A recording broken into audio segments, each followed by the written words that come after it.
Philippe Politi, bonjour et bienvenue au Grand Témoin du Figaro.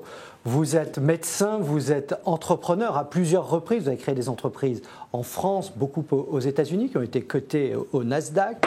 Vous êtes aujourd'hui investisseur par le biais de Truffle Venture, c'est ça? Truffle Capital. Truffle Capital, que vous avez créé il y a quelques années, qui investit dans les biotech, dans les sciences de la vie. Donc vous êtes un de nos spécialistes dans ce domaine-là en France. Merci de venir nous voir. J'avais finalement une première question, puisque vous êtes un observateur de ce qui se passe en Europe, bien sûr dans le monde, mais aussi en France. Alors, quelle est la situation finalement des entreprises ou la situation des sciences de la vie aujourd'hui en France? Elle est très prometteuse. Et aujourd'hui, la France est le meilleur pays en Europe pour créer des startups de biotech, de dispositifs médicaux. Donc, on a un foisonnement de brillantes jeunes entreprises, oui, mais avec aussi un gros risque. C'est qu'on soit une usine à start-up, oui, qui ne sache pas transformer les plus belles start-up en leaders mondiaux. Alors finalement, qu'est-ce qu'il faudrait faire? D'une certaine manière, il faut agir. Il y a un nouveau gouvernement arrive aujourd'hui. Qu'est-ce que vous lui demandez?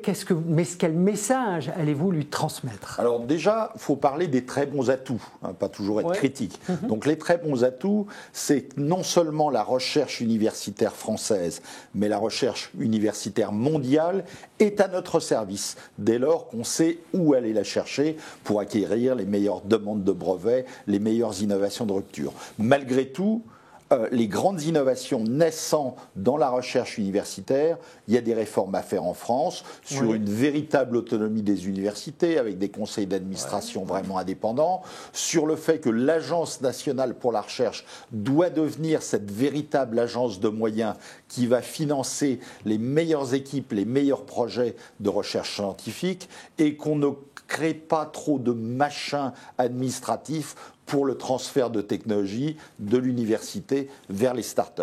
Ensuite, ouais, les startups, elles peuvent naître aujourd'hui, elles peuvent lever un peu d'argent, elles peuvent faire des introductions en bourse. Mais le vrai problème, c'est que les plus belles vont soit aller se financer aux États-Unis, ouais, pour lever 100 ou 200 millions, ouais, soit se vendre trop précocement. Pourquoi ? Parce que l'énorme épargne des Français, le taux d'épargne, ouais, en France est parmi les plus élevés au monde, ne finance pas correctement les PME à fort potentiel. Donc, quelques réformes indispensables. Oui, ça à quoi exactement? Sur le crédit impôt recherche, 5 milliards et demi de dépenses par an. Ouais. Il faut beaucoup plus le positionner sur les jeunes entreprises innovantes ou conditionner ce CIR qui va aux grandes entreprises à des collaborations avec des jeunes entreprises innovantes. Deuxième mesure, une start-up, c'est comme un bébé, un jeune ado.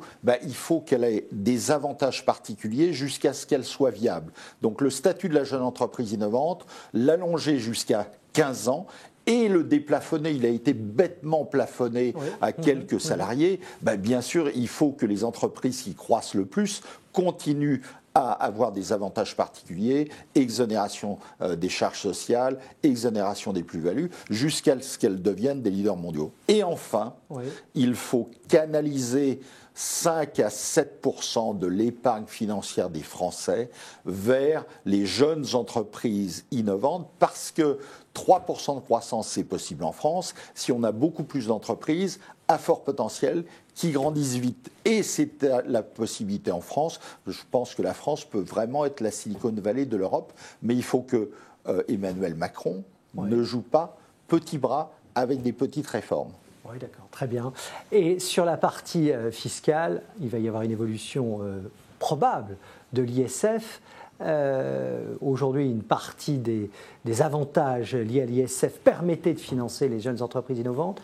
Est-ce que vous êtes inquiet si on concentre l'ISF uniquement sur l'immobilier? Est-ce qu'il y a un risque sur les jeunes entreprises? Puisque la réduction d'ISF est un bon vecteur de financement des PME aujourd'hui, et c'est souvent la seule raison pour des contribuables d'investir directement ou indirectement dans des PME. Donc, si on supprime l'ISF, ce qui est souhaitable, partiellement ou totalement, il faut transférer les incitations fiscales sur l'impôt sur le revenu à condition aussi de déplafonner cette réduction. Vous savez, on a la maladie des plafonds en France, la maladie de l'égalité confondue avec l'équité. Donc il faudra que cette réduction d'impôt sur le revenu ne soit pas plafonnée à 15 000 euros, 18 000 euros, mais à peut-être 300 000 euros. Globalement, vous êtes optimiste ? Mais moi, je suis un optimiste pathologique, mais c'est le moment d'accélérer. Je pense qu'on a la bonne équipe gouvernementale pour faire ça. Philippe mais Pouletti, on sera vigilant. Merci beaucoup et à très bientôt, Grand Témoin. Merci. Merci.